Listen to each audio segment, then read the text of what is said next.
Mikel. Hello. How is Saka? He's not looking good. He's going to be out for many weeks. Many being how many? Many.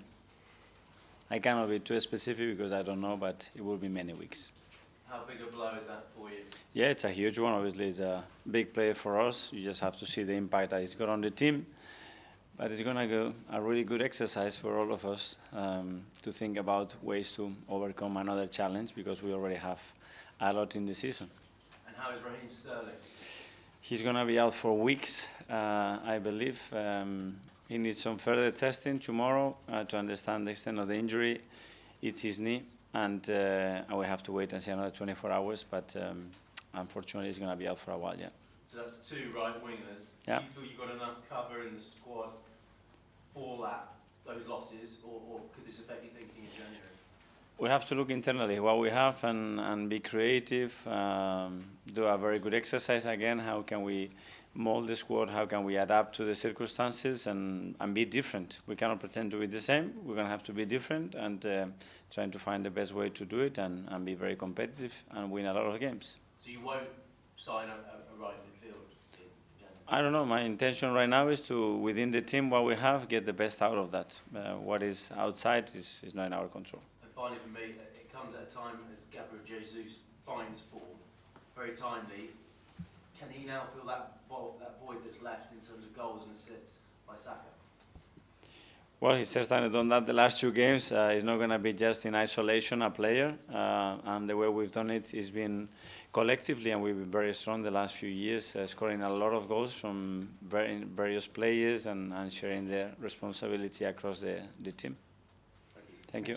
We'll go to Soraya from the Premier League. Hello. We've spoken about Declan Rice before when he said his best position is a 6, but he gets so excited playing as an 8. He scored 19 GA in 53 Arsenal Premier League games, which is incredible for a DM. And, you know, he's against Palace, he comes on assist, goal. We can see he's got that confidence when he plays left as an 8. Do you want him to have a clear 6-8 role in the squad, or do you like the fact he's more fluid and you want to encourage that in his own? With the squad that we have, he needs to be versatile. With the qualities that he has, versatile. With the brain that he has, versatile. With the age that he has, versatile. Because he can offer so much in relation to the opponent, in relation to the needs in the squad.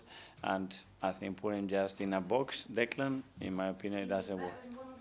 No, because depends. So he's going to play as a 6 against a low block in relation to what the 9 does. It stays with him or go with the centre back, he's going to have one role. Against a team that presses high and the 10 is marking him, he will have another role. So it depends a lot as well on the behavior of the opponent. And we've seen, obviously, Arsenal, it's like a family. All the players say this, the morale's high when we see behind the scenes. How important to you is like the emotional intelligence aspect of your man management, knowing when to praise, knowing when to be tough? I don't think it's mentioned that much in football in comparison to the tactics. Yeah, that's a great point. And when I talked about the priorities the other day in my 5 years here and the way they've been shifted, probably they've been shifted to what you just mentioned, because we realized that the first thing is the human being, then, okay, that energy, that emotion, how the team is feeling about it, and just always drifting that temperature to make sure it's the right one for the event that we just have in front of us. And we've seen flashes of brilliance from promoted Ipswich, despite their poor run of results. What do you make of Kieran McKenna's team, their style of play, and how do you think they can impact you? Very impressed. I always like Kieran. I have a lot of people that knows him very closely, and they always talk great things about him. You can tell how they coach, what they are trying to do. I think they've been very, very unfortunate in many games, not getting the results that they deserve. So, very tough game, for sure. Thank you. We'll go to Ian from TalkSport. Hi Mikel, how are you? Hello, good, thank you. Merry Christmas. Merry Christmas. You say that Saka's going to be out for many weeks. Is there a fear he might not come back at the end of the season? No. So he'll definitely be back for the end of the season? Definitely in football and with injuries, I wouldn't put my 10 fingers there, but I would be very optimistic that he's going to be well back before the end of the season. He's not a player that is used to not playing football. He's not a player that's used to being injured for long periods of time. How difficult is it going to be for him to come to terms with not playing, as well as you come to terms with not having him available to play? Another part of the development of a player. At some stage, at this level, you're going to get injured. Unfortunately, badly. It could have been much worse. It can be something else that can take you out for a year. is how you react to that, how you overcome that situation.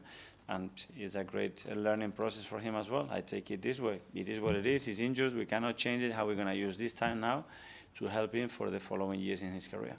5 more goals at Selhurst Park on Saturday.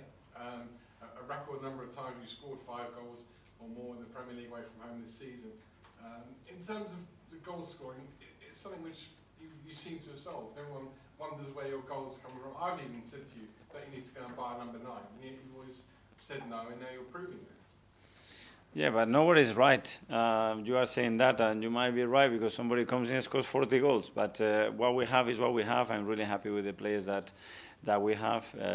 They fully try to do everything that we demand them for, and we have enough quality in the squad for sure. How we use it, that's something else. And then players, the squads, team, they have moments, and we have those good moments. Make sure we continue. When we haven't got them, trying the clues and understand what we can do to be better. And because obviously you've got to try and catch Liverpool, we saw what they did at Spurs. You're expected to beat Ipswich because you're near the top and they're near the bottom. More pressure on you coming into this game? Well, obviously the margins are not big, and especially with the results that they are having consistently, is putting the bar very high again, which we expected. So we need to raise it again and be very consistent, continue to play the way we are continuing, winning, and wait. Thank you. Good luck. Thank you. We'll go to Alex from the BBC.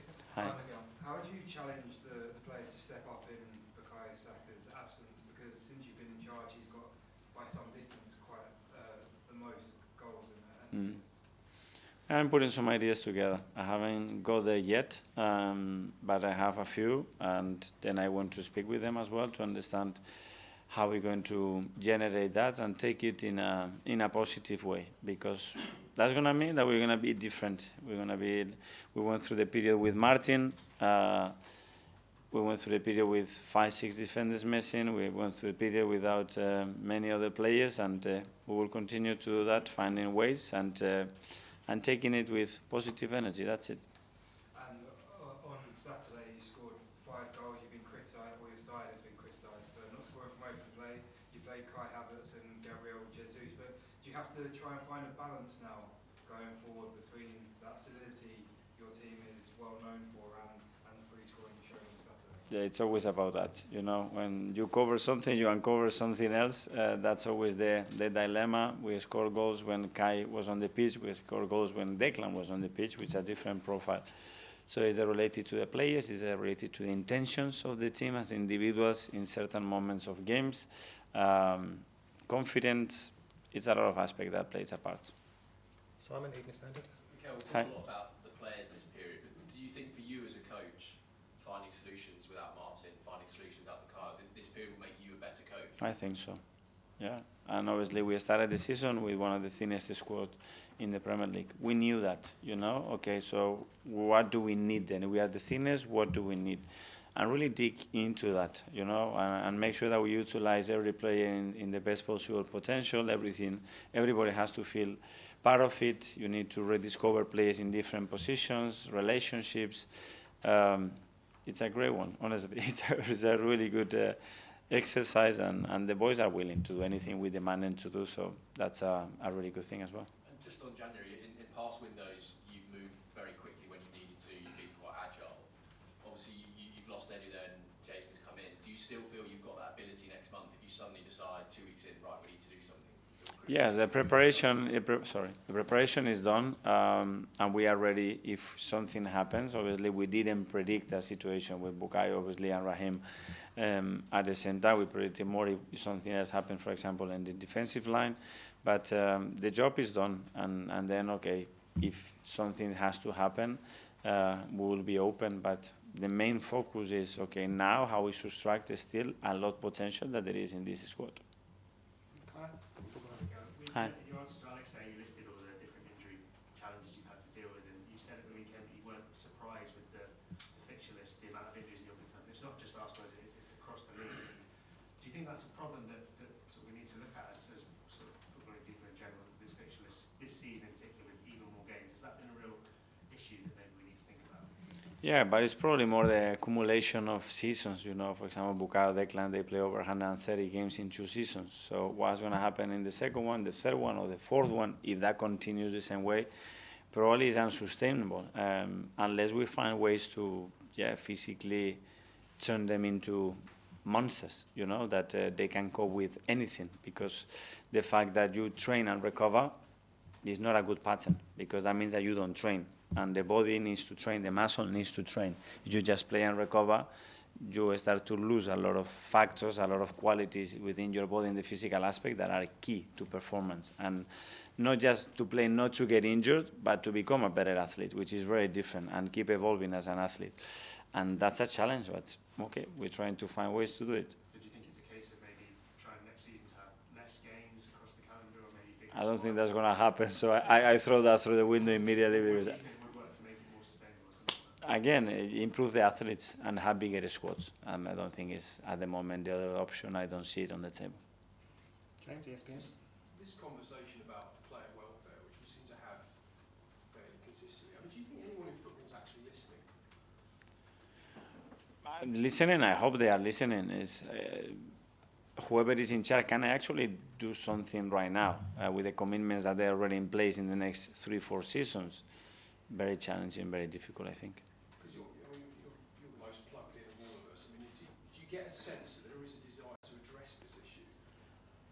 Yes, but there's always is the but. That is that but we have this competition in January. The other one is going to be in June. Then we have this one. Then we have the World Cup. This one have so yes, but so that means no. And just on Bukayo, has he actually torn the muscle? Yeah.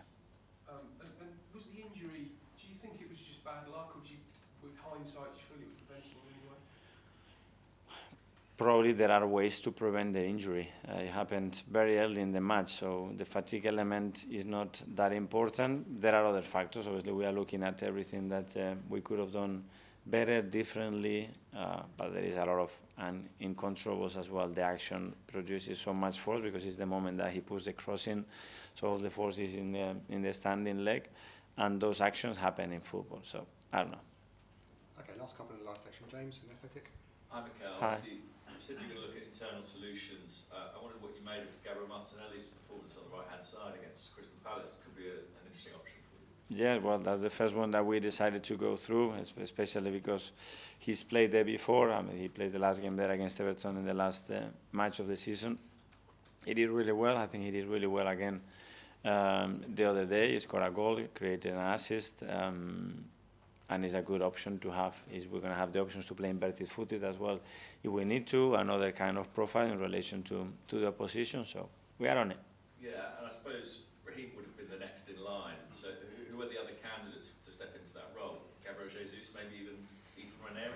Gavi's played there, Ethan is played there, Leo can play there in relation to how that unit moves. Kai can play there, asking him different things. So we will see, try, speak to them as well, and understand how they feel about it. Okay, finally in the live section, Phil PA at the back. Just on Bukayo, how did he react to the news? Presumably he'll be very disappointed. He was gutted. You can tell that he's not been injured because he was really, really emotional. He was really down, and we need to lift him up because it's part of what we do. It's part of what he does. It's part of his job, big part of his job, and he will be fine. But I think he's going to need a few days. It would be difficult to keep his spirits high, I guess, when he's out. Well, he's going to immediately realize that he's so important in that dressing room. So his energy level, his body language, the way he communicates with the rest of the team has to be really, really good because it's the only way at the moment that he can help. So he better do that well.